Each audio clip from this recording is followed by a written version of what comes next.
Hello, what's up? This is Rain Manguera and this is Boring Tech Podcast. Okay, so dito sa video na to, boring po ang topic natin. Okay, ang topic natin for today, speaking of which, bakit importante ang mga software updates? Okay, so dalawang video ko before, mga last year yata o 2 years ago or 3 years ago, hindi ko na actually tanda. Basta I made a video na sinasabi ko naman doon na huwag kang basta-basta mag-a-update ng software kasi nga nakakasira yung ibang mga software updates. Actually, hindi ilan. Majority ng mga software updates ngayon for some reason is nakakadagdag pa ng issue. Bigla lang hina ang signal, etc. etc.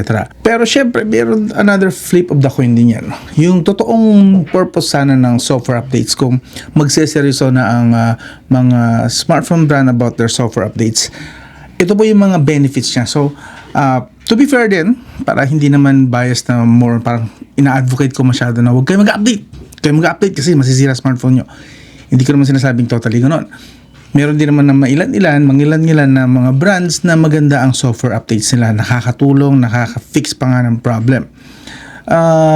Well, to be fair, wala rin namang perfect na brand. Minsan pumapalpak din yung mga yan. Even ang sasabihin ko na brand na goods like si Nothing, yung Nothing OS nila, yung mga software updates nila, like 80 to 90% of the time, very good yung kanilang software updates. And then may mga times na medyo wale, like si Nothing Phone 3, don't get me wrong, gumanda lalo yung camera niya sa Android 16 na update. Pero yung signal niya is humina, lalo sa Wi-Fi and mobile data. Humina for some reason. Nothing Phone 3. So, not perfect. So, nag-improve yung camera, nag-improve yung performance, mas umokay yung battery lalo.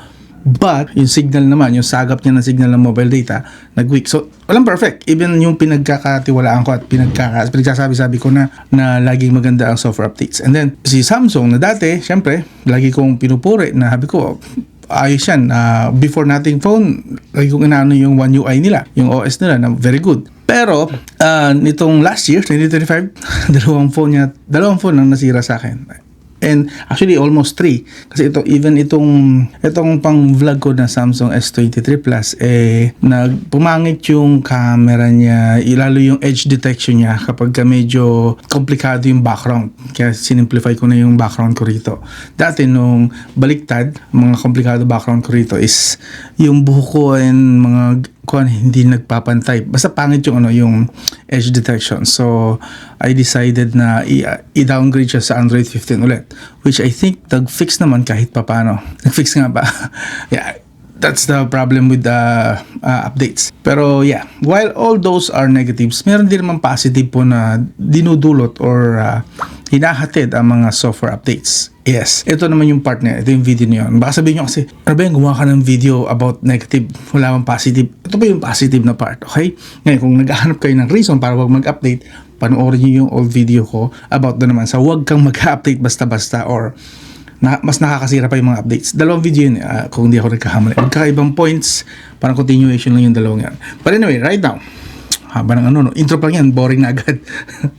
Anyway, why software updates are important? Ito yung tatandaan nyo naman sa mga matitinong software updates. Actually, isa sa mga reason bakit ko nga pala gagawin tong video to, segue na naman ako, is may nabasa ako recently na what you call this, na balita. I think it was from Xiaomi na mag-i-extend na daw sila ng software updates. Yes, hanapin ko saglit, wait lang.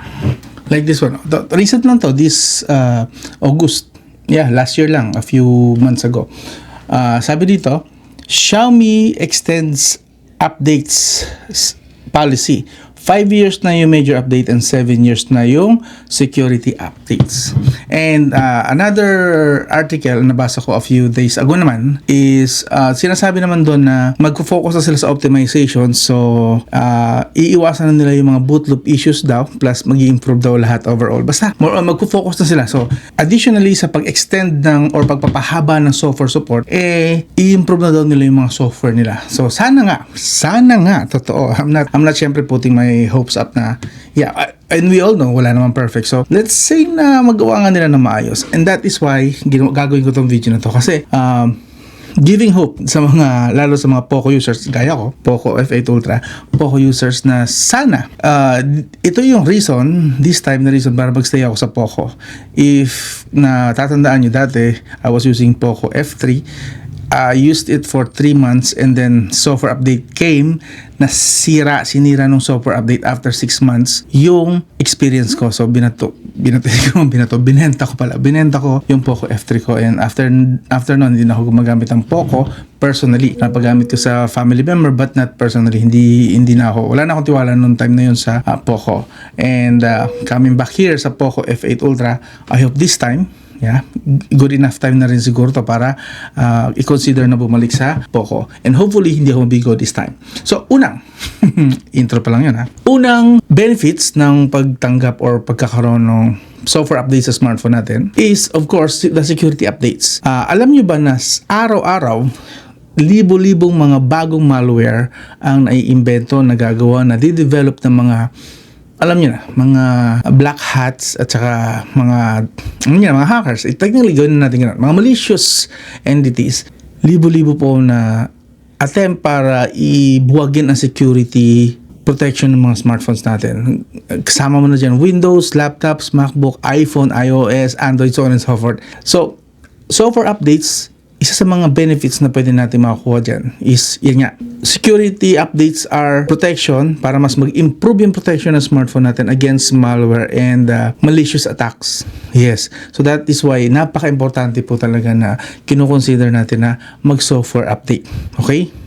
Pangalawa, patch up vulnerabilities. Okay? So again, wala pong perfect na software. Walang perfect na Poco o HyperOS version. Walang perfect na One UI. Walang perfect na Nothing OS. Walang perfect na FunTouch OS, Origin OS, ano pa ba? Harmony OS. Walang perfect na ganun. And sooner or later, nahahanapin ng mga hacker, mga malicious na mga tao na yung loophole, yung butas para makapasok sa security ng isang software, ng isang operating system. And isa yun sa mga finifix ng mga software updates, yung patching up vulnerabilities at pagtanggal ng mga loophole kung saan pwede mo gumawa ng backdoor or ng bypass yung mga hacker dyan. Okay? Especially during phishing, na kapag nag-click ka ng link, makakapasok agad yung mga hacker. That's a problem. So, isa sa mga security updates benefits na makukuha natin is yan. Tagatanggal ng mga possible na loophole.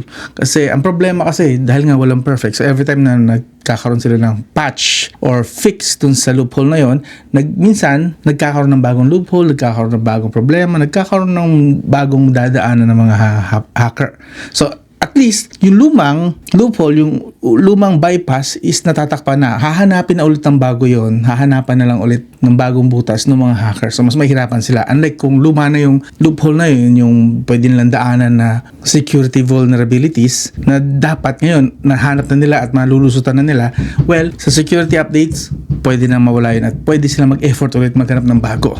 So, that is why it is a good reason para mag-security or tumanggap ng security updates. System software updates para sa smartphone natin. Kung available naman, go! Tanggapin nyo. Another benefits ng software updates, enforce better performance and stability. Yes. So, isa sa mga problem ko dati earlier sa Samsung is yung performance. I think back in 2014 yata yon, no mga S22, S20, mga ganun. Hindi ko natanda ko rin mga S10. Basta, dati mga problem ko dyan is hindi ganun ka-stable yung One UI. And then, came na One UI 6, nagkaroon ng improvement. Doon ako natuwa But nung naglipat sa One UI 7, that's the problem came back sa mga Samsung smartphones. One UI 6, I think yung best so far nila na experience ko na software updates. Pero pagpatak nila sa One UI 7, doon na nag-umpisa na masira yung foldables ko, yung aking flip phone, yung aking S24 Ultra, so on and so forth. And yung nagloko yung camera dito. So One UI 7, lahat nangyari yon. So that is why hindi lahat ng mga software updates ganun good Pero yun nga, isa sa mga nagustuhan ko naman ngayon sa Poco, dito naman sa HyperOS is nagkaroon ng stability yung kanilang performance. Lahat ng ginagawa ko ngayon dito. So far ilang buwan ko na itong ginagamit. This came around December. Early December. And then ngayon, January na. So far, wala pa akong nakikita sa kanyang pwede kong kainisan. So far then, updated pa rin siya. Tumatanggap pa rin ako ng software updates. Pero right now, I think ito na yung peak performance na pwede ko makuha sa Poco nito. And probably, pag lumagpas na ng February or pagdating na ng February, baka hindi na ako tumanggap ng software updates for Poco F8 Ultra kasi mahirap na. Although sabi nga ni Xiaomi, i-improve na nila yung mga software updates nila. Iiwasan na daw yung boot loops, so on and so forth. Pero dahil nga kontento na ako sa performance ng Poco F8 Ultra ko ngayon, probably hindi muna ako basta-basta tatanggap ng software updates. Siguro magbabasa-basa muna ako sa mga Xiaomi group, Poco group, kung stable ba at maganda yung updates na pinadala lately. And then, saka pa lang siguro ako magsa-software updates. Yan, malaking bagay yan na hindi kayo nagmamadali. Pag may software updates, hindi naman po kasi nasisira ang smartphone porket hindi ka tumanggap ng software updates. Wala pong ganoon. Wala ka mababalitaan na nasira ang smartphone kasi 1 taon, 2 taon, 3 taon, 10 taon hindi tumanggap ng software updates. Ang problem nga lang, outdated yung smartphone software mo. Mas vulnerable ka kasi nga wala ng protection. Pwede na mapasok ng mga malware, so on and so forth. Yun yung mga problem. Pero wala pong nasisirang smartphone dahil hindi lang nag-update. Okay? Madi-delay, ma-outdate, but not really na masisira dahil lang outdated yung smartphone. That's it. So yun. And then another benefits, pangapat, updated media codecs. Okay. So isa to sa mga problem ko dati sa nating phone 2A. Meron pang isa dati akong smartphone. I think it was LG ba? Pero yung pinaka-recent na lang sa nating phone 2A. Yung una kong nabili yung nating phone 2A ko, yung limited edition. Ang problem ko noon is meron siyang videos na hindi niya kayang i-play. So, after ko makatanggap ng, siguro after a week or two, nakatanggap ako ng software updates. Na-play niya na yung video na yun. Kasi I believe latest codec yata yun ng MP4 or HEVC, yung tinatry kong i-play na na-download ko from some other website. So, sa hindi po nga pala nakakalam is media codecs po is parang library siya kung saan able na mababasa ng chipset mo yung video or music, lalo ng mga latest version, mga latest compression ng mga media. Kailangan po ng latest din na media codec para mabasa yun ng chipset mo. So kung wala na software updates ang smartphone mo, possible na may mga videos na hirap siyang i-play. Kakaroon ng stutter, hindi masyadong gumagalaw, nahihirapan siya. Nagsa-struggle siya para ma-play lang na maayos or smooth yung isang video. Yun yung isa sa mga problem din ng sinasabi ko na pag outdated na ang software update ng smartphone mo. Hindi na nakakasabay yung media library codec ng smartphone. Yung pambasa, yung mga AV1, yung mga H.264, H.265, so on and so forth. So, importante. So, one of the reason bakit importante din ang software updates is para ma-update ang media codec ng smartphone mo. Yes, sobrang importante po no, mahilig po kayo mag-download ng mga videos, tapos mga latest na mga versions ng mga HEVC, tapos ang tataas ng compression, like 4K resolution, pero pinagkasya sa 1 GB lang na file size. Ibig sabihin super compressed nun. Ang kailangan mo doon, mataas na media codec, plus yung ability ng chipset para makapagbasa ng ganong katataas na compression ng videos. And every day, merong pataas ng video compression at mas komplikado na video compression ang ginagawa ng mga, I don't know kung sino mga nagde-develop niyan, mga developers. Yeah, kung kagaya nyo ako na mahilig mag-download ng mga videos kung saan, makaka-encounter kayo ng ganong klase mga videos na MP4, pero bakit hindi ma-play na maayos ng lumang phone ko? Pag nilipat ko sa latest na phone, kahit na entry level pa yun, nababasa naman. Kasi yung latest na smartphone, may latest na media codec library. Yes. So, importante ang software updates. Another benefits ng software updates, new features. Yes. So, isa sa mga, I think dito yung pinaka common reason bakit yung mga ibang non-techie, hindi naman mahilig ika nga sa techie, pero gustong-gusto kong gamitin ang smartphone na na-excite. Ayaw bumili ng bagong smartphone pero na-excite na tumanggap ng bagong software updates is baka lang naman may bago silang features na mapapaglalaroan sa smartphone nila or may enjoy or I don't know, para mag-feeling nila bago ulit yung smartphone nila. Bagong features, nag-update ako. Yeah, yan yung pinaka-common, I think, na na-observe ko na na-excite yung mga tao talaga sa smartphone nila na luma or 1 year na, is pag tumanggap pa ako ng smartphone na to, makukuha ko yung features na yun. May bagong features pa na ganito, like yung dating walang mga dating island na ganyan. Magkakaroon na, Android po ito ha. Mga ganyan, may mga ganyang mga users na kaya sila tumatanggap ng software updates kasi hoping sila na mayroong bagong features na. At yung mga bagong features ngayon na sikat is magkaroon na finally yung kanilang mga smartphone. Pero most of the time nabibigo sila. But still, that's the main reason pa rin na encounter ko na bakit sila excited sa software updates. And then, another benefits is UI polishment and improvement. Yes, yung UI. Dati, naka-encounter naman ako dito sa Lenovo na smartphone ko dati na yung mga icons malalaki. Sa One UI din actually nangyari to na ang lalaki ng icons nila ang pangit, parang hindi rin maganda yung yung pagka pare-pareho ng shape. So nung nakatanggap ako ng software updates, siguro nga lang inabot yata ng kulang-kulang isang taon, saka pa lang nasunod yung gusto ko, lalo sa One UI, yung magandang seamless na yung pagiging uniform ng mga icons. So that's another reason din siguro kung bakit kayo tatanggap ng software updates is para mas mag-improve yung UI, mas madali nang hanapin yung hinahanap nyo dating features sa settings na tagong-tago, or maybe nadagdagan ng tap to unlock, tap to lock, yung screen nyo dati wala. Mga ganong features ba na nadadagdag? Usually sa UI improvement, lalo na dito sa notification toggle, itong mga control toggles na to. Yan.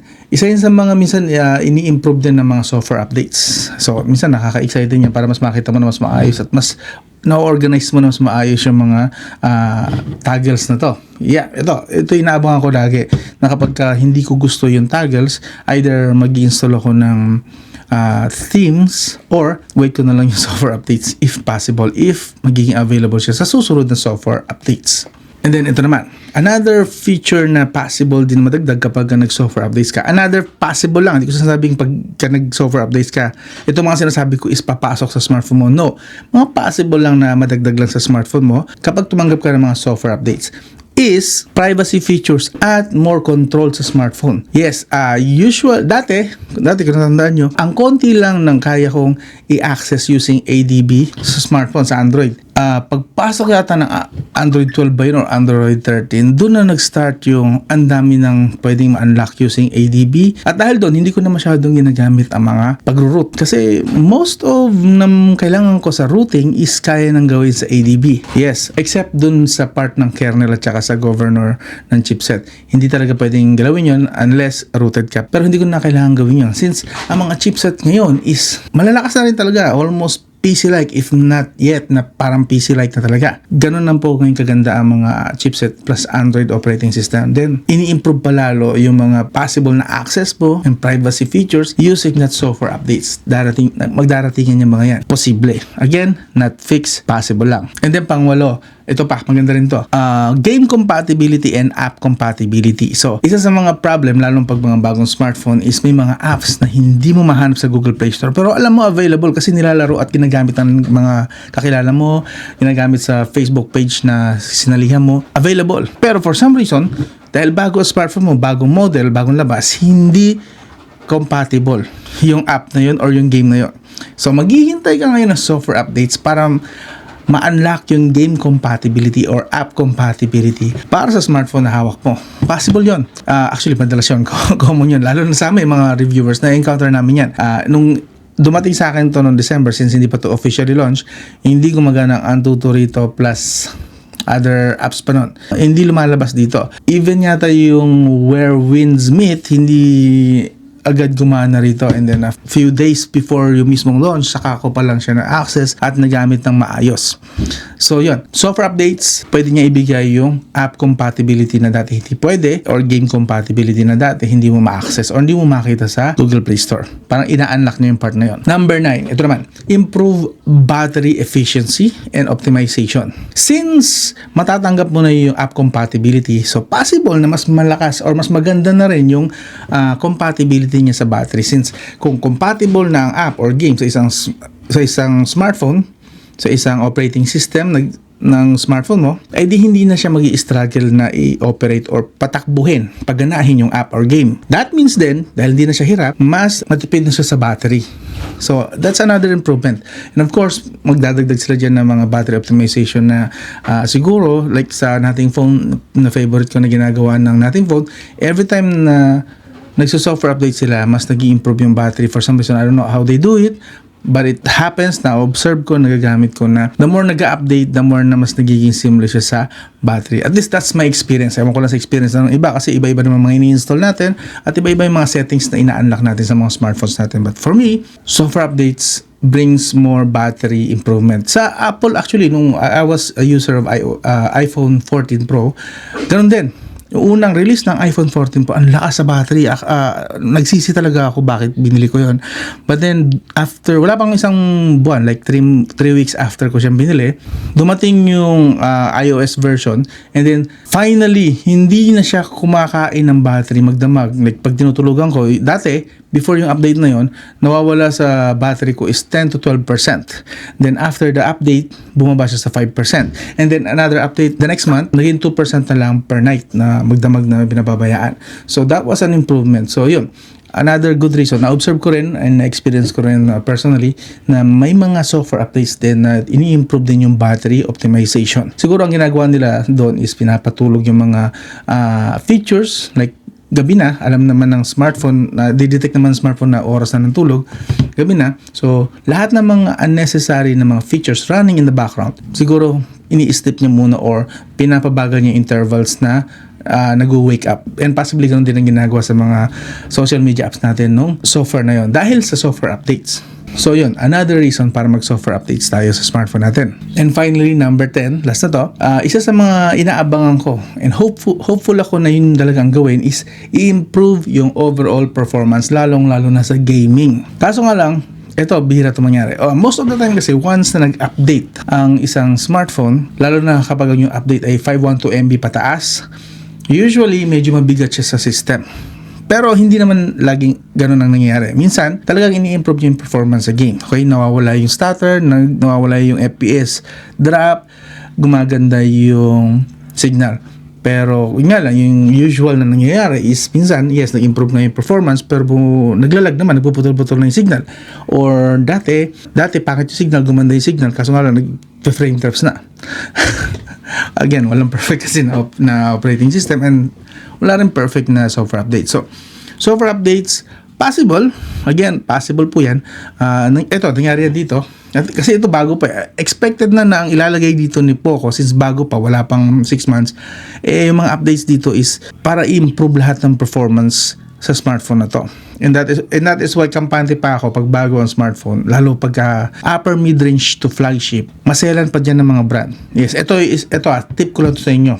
Unlike sa mga entry level at budget smartphone, mas priority, alam naman siguro yan ng karamihan dito ang mga techie dyan na mas priority syempre ng mga manufacturer yung mga upper mid-range nila ng mga smartphone, lalong-lalo na sa flagship. Kasi flagship is supposed to be yung parang, kaya nga flagship, parang pinaka-bandera nila, nagre-represent ng company nila. So, hindi magandang tingnan kung ang flagship nila within the first 6 months, lalong-lalo na yung first 6 months na yon, na papalpak agad yung kanilang smartphone na flagship. Again, yung nagre-represent ng quality ng overall ng mga ginagawa nilang smartphone. Pag pumalpak yun, ang laking kasiraan yun sa brand nila. Nangyari to actually kay Google. Yung mga first brands nila, yung mga first model ng smartphone nila, especially nung Google Pixel 3, 4, mga ganon, nagloloko yung kanilang mga smartphone. Prone sa overheating. And every 3 days yata to 1 week, every week. Basta ang dalas no, na miyat-miyat padala si Google just to fix those issues. Kasi nga, kapag hindi nila naagapan yun na talagang kumalat na parang ang naging perspective na ng mga tao sa smartphone nila is sirain, pangit ang performance out of the box, kabago-bagong release, ikakasira na nila yun sa mga susunod nila ng mga features. So that is why, nung time na yun, around, again, correct me if I'm wrong, pero alam ko ganun, yung model ng Pixel 4, 5, and even up to 6. Isalin natin yata yung 7. Kasi 7 na encounter ko rin, nagagamit ko rin yun na ang bilis mag-overheat ng Pixel 7. Nagamit din ako ng Pixel 6 and 6a. Yun, yung mga yun. At Pixel 4, gamit din ako. Yung problem yun sa mga unang releases nila. So, kasiraan yun actually. And that is why siguro ang bagal din ng pagsikat din ng Google, lalo sa Pilipinas. Yes, I know marami nang gumagamit ng Pixel smartphones sa Pilipinas, pero ang baba pa rin ang market share nila dito sa Pilipinas. Kasi nga, Maraming factor. Una, syempre, yung availability, yung bands hindi kompleto kasi nga US lang talaga yung pinaka model nila in Japan. So hindi kompleto yung bands nila dito sa Pilipinas. And then yung pinaka main issue, yung kanilang chipset na hindi talaga fully optimized, gawa pa ni Samsung, my God. So idagdag mo pa yung software updates nila na hindi talaga totally na-fix yung mga initial problem ng kanilang smartphone. Yun, kaya hindi ganun yes, kilala si Pixel kasi Google siya. Wala namang ginawang iba si Google kundi i-market yung Pixel nila. Pero to be fair, hindi talaga siya nag-boom agad kasi nga ang daming problem. Launch pa lang ng mga smartphones nila. Itong Pixel 8, 9, and 10 actually decent na, maganda na at ang dami nang tumatangkilik talaga sa Pixel, pero overall ang liit pa rin ng market share ng Pixel. Well, yeah, for many reasons, hindi lang sa software updates. Pero yun nga yung 10 na main reasons, big reasons. Siyempre pinapractical ko pa rin yung explanation ko while totoo na possible yung mga 10 sinabi ko na bit ng software updates pagpasok sa smartphone nyo, meron pa rin talaga mga caveats, and most of these brands is ang hirap pagkatiwalaan kung legit bang okay yung software updates, hindi pa nakakadagdag ng bagong issue or ma-fix nga ba talaga nila yung issue or mag-i-improve gaya na sinabi ko rito ng mga 10 mga possible na features or benefits nga. But anyway, those are the main reasons, 10 main reasons at least. Kung may maidadagdag pa kayo, please do so sa comment section. And kung nagustuhan nyo yung quality ng audio ko, itong microphone ko nga pala is from Boya. Okay, hindi po kasama tong stand. Yes, this is Boya Mic 2. Yes, ito po yung box na to. Dalawang mic yan actually sa isang box. Hindi ko lang mahanap kung saan ko nilagay yung pangalawang mic. I think I misplaced it or nilagay ko dun sa kanyang pouch. And this has AI actually technology, and dito na mismo, hindi siya online, dito na mismo meron siyang AI technology para itanggalin yung noise cancellation. Kung sa mga hindi nakakaalam, meron ako dito 12 na mga aso, and 6 yata or 7 doon is huskies, and kanina pa sila tumatahol at umaalulong sa background. Narinig niyo ba? May narinig ba kayo? Meron siguro mga panaka makakalusot, pero I don't think for most of my litanya ko rito is naririnig nyo ang mga alulong nila at ingay. Kasi ganun po kaganda ang quality ng AI sa microphone na to. At hindi siya kasing mahal ng mga Rode mic. I believe nasa ano lang to. Basta mas mura to. Iwan ko na lang dito. Siguro ito yung presyo niya. Kung interesado kayo, iwan ko link dito sa video description or dito sa floating tag.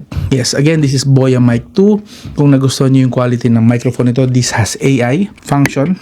So, kung gusto nyo rin yung stand, actually this is cellphone stand, magnetic cellphone stand ito para sa likod ng phone. Yeah, this. Kaso ang ginawa ko na lang is, since may magnet siya, pwede siyang ilagay actually sa damit. Yan, ito magnet. Pwede nyo i-clip din sa damit. Gamit to. And actually, kahit hindi nyo kailangan to, may sarili para siyang clip. See that? Actually, naka-blue pala siya. See that? Hindi ko pala na-on yung kanyang AI. So possible narinig nyo pala yung background noise. May narinig ba kayo? Hindi pala naka-on all this time yung kanyang AI noise cancellation. Dapat magiging green ganito. There. Yan ang AI noise cancellation niya. So hindi ko pala na-on. Nakakalimutan ko. But anyway, kamusta pa rin ang quality? Ngayon, naka-on na yung AI noise cancellation. Okay ba? Hindi po sponsored ito, pero affiliate po. Kasali ako sa Shopee, Lazada affiliate. Hindi ako sponsor na mismong brand ng Boya, not sponsored. Pero kita nyo naman, ginagamit ko kada vlog ko na siya ngayon. So it means effective. And ginagamit ko talaga mismo. Kaya ko i-recommend sa inyo ng ganito. Komportable ako, confident. Kasi ako mismo ginagamit ko to. This Boya Mic 2. Kung interesado kayo, again, iwan ko yung link sa video description or dito sa floating tag. Minsan, merong surprise na mga discount dyan. Baka makuha nyo ng minus 1,000 ito, 500, 1,000, 2,000. I don't know. Try nyo na. Wala naman mawawala. Click nyo itong floating tag na to or use my link sa video description or pipin ko sa comments. Yun lang. Again, this is Boya Mic 2. And yun ang topic natin. Again, kung gusto niyo yung ganito, boring lang, nag-uusap lang tayo habang naglalaba kayo, naghugas kayo ng pinggan, naglilinis kayo ng bahay, or basically nagpapaanto kayo. Kung gusto niyo yung ganitong trip lang, kwentuhang boring about tech tayo. Ay, subukan nyo mag-subscribe. Okay, kahit subscribe lang, okay lang sa akin. Subscribe na lang, pamparami at pampa-inspire dito sa channel na to. Yun lang. This is Rain Manguera and this was Boring Tech Podcast. I'll talk to you again soon. Lahat may tala.